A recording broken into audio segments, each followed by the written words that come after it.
We're carrying on from the last episode that we did concerning the Quran itself.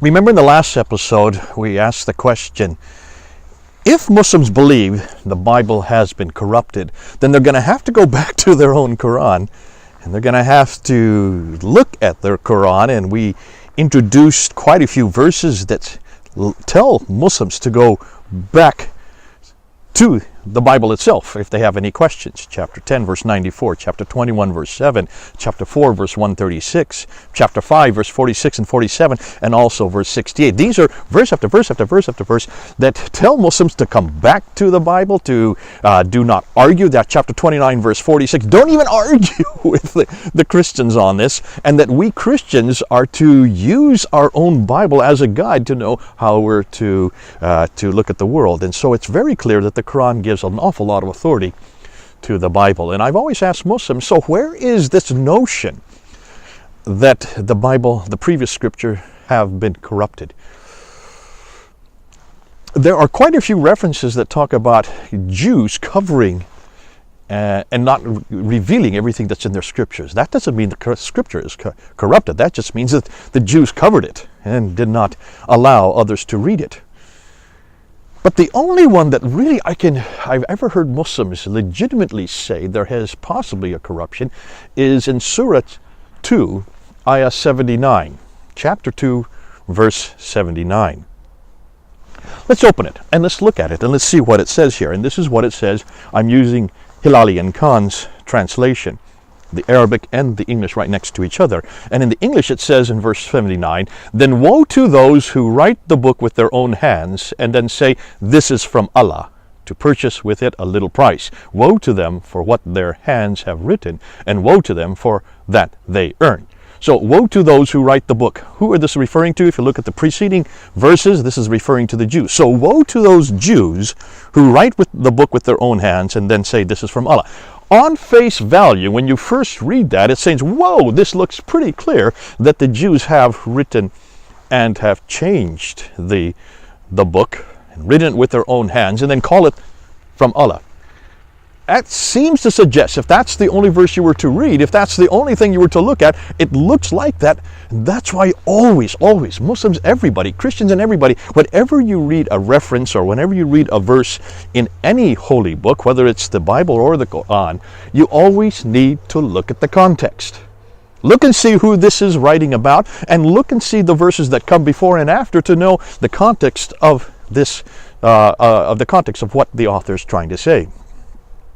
And all you need to do is read the verse before. Read verse 78. Read that with verse 79. So let's do that here. Verse 78 in chapter 2 says this, and there are among them, and in parentheses it's saying Jews. So this is referring to the Jews. Amongst them there are the Jews, unlettered people. What does that mean? That means they don't have scriptured. Unlettered.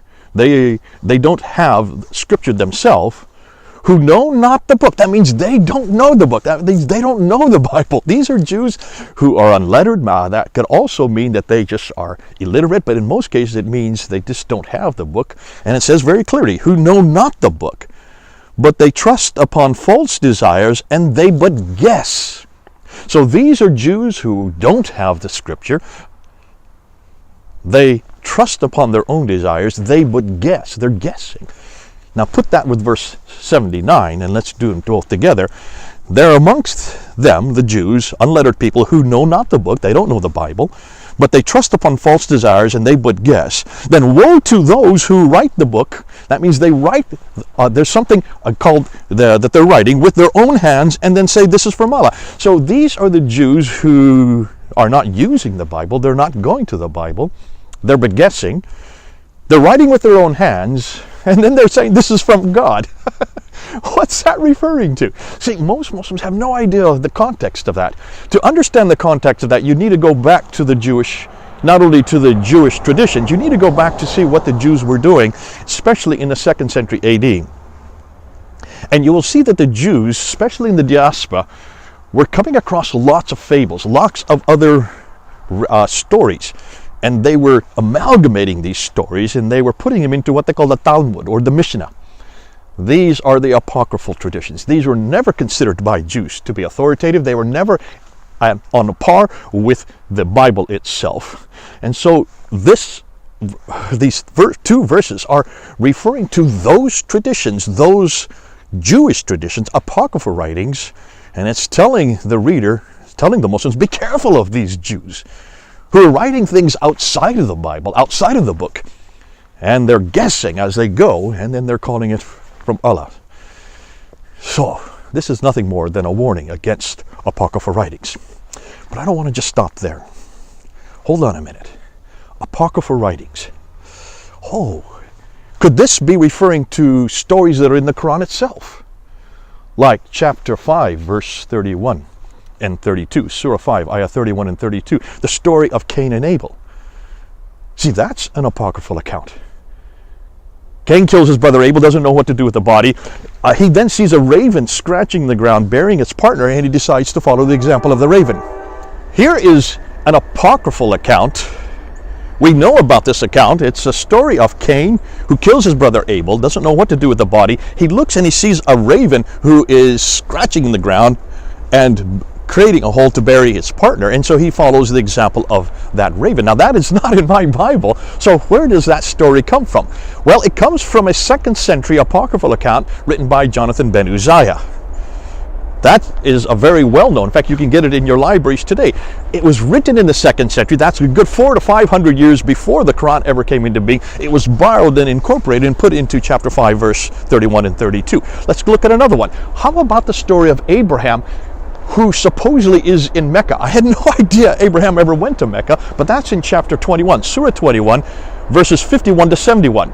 There is Abraham, he's there, he goes into the Kaaba, he takes a large idol and he smashes all the smaller idols. The next day, the Muslims come and see the smashed idols, they go to Abraham and they blame him for it, and he says, don't talk to me, talk to the larger idol. Where did that story come from? Well, that comes from the Mishnah of Rabbah. The Mishnah of Rabbah, which you can get in your libraries today, is the reference to going in and Abraham destroying the idols. It doesn't say Mecca. There's no reference in Mecca in that account. It just says the idols. And what's fascinating, that story was also written in the 2nd century and then borrowed by those who wrote the Quran and incorporated into the Quran in the 7th and 8th century. How about Solomon and Sheba? There's another story. There's another good one. The story of Solomon and Sheba is in Surah 27, verses 17 to 44, or ayah 17 to 44 out of Surah 27, chapter 27. That's a great story. It's a story that I would love to have heard about in Sunday school if it were true.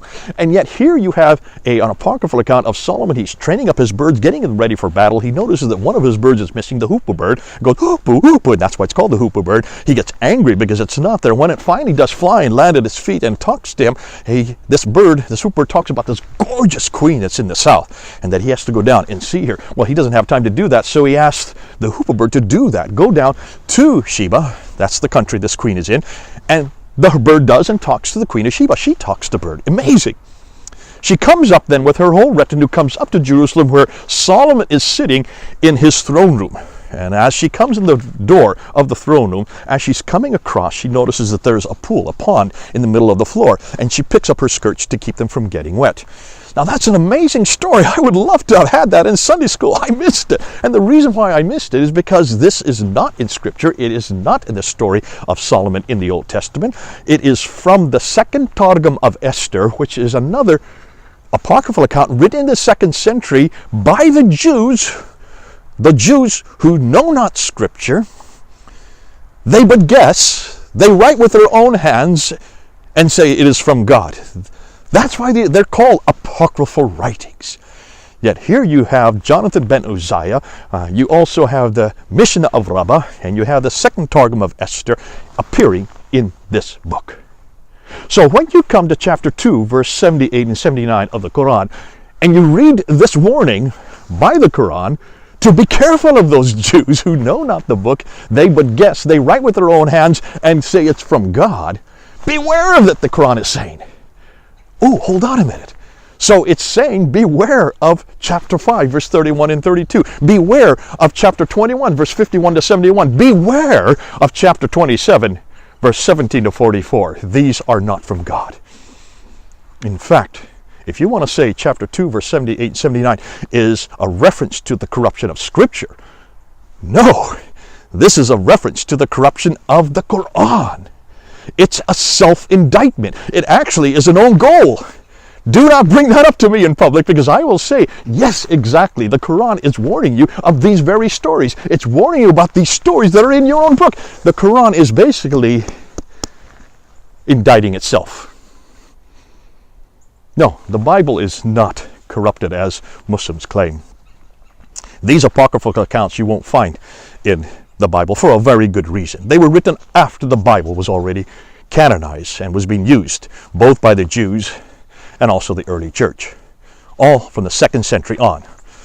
The one that I talked about Cain and Abel, Jonathan ben Uzziah, it was then incorporated into the Bar Sanhedrin, chapter 4, verse 5, in the 5th century, the late 5th century, and that's why you have verse 32 that talks about the blood. He who takes the blood of one is if he takes the blood of all. He who saves the blood of one is if he saves the blood of all. That was an editorial comment that was incorporated into the story of Cain and Abel that came from Jonathan ben Uzziah. Then it was incorporated into the Bar Sanhedrin, chapter 4, verse 5, in the 5th century, late 5th century, then was borrowed. Both those stories were then borrowed and put into the Quran somewhere in the 7th and 8th century. Ooh, I love it. The more you try to scratch and destroy the Bible, the more you're going to start scratching and destroying the Quran. Coming and going everywhere you go. When you see Muslims who say it's been corrupted, they need to be careful. Don't use chapter 2, verse 78 and 79, because that's going to destroy your Quran. I hope this helps. This has been good to be able to, in the snow, it's snowing again here in the United States. Terrific to be able to unpack this material for you and understand when the Muslims say that the Bible is corrupted, they better not use their Quran, because their Quran is not only going to destroy that notion, it's also going to destroy itself. Great. This is Jay here in the United States. Over now.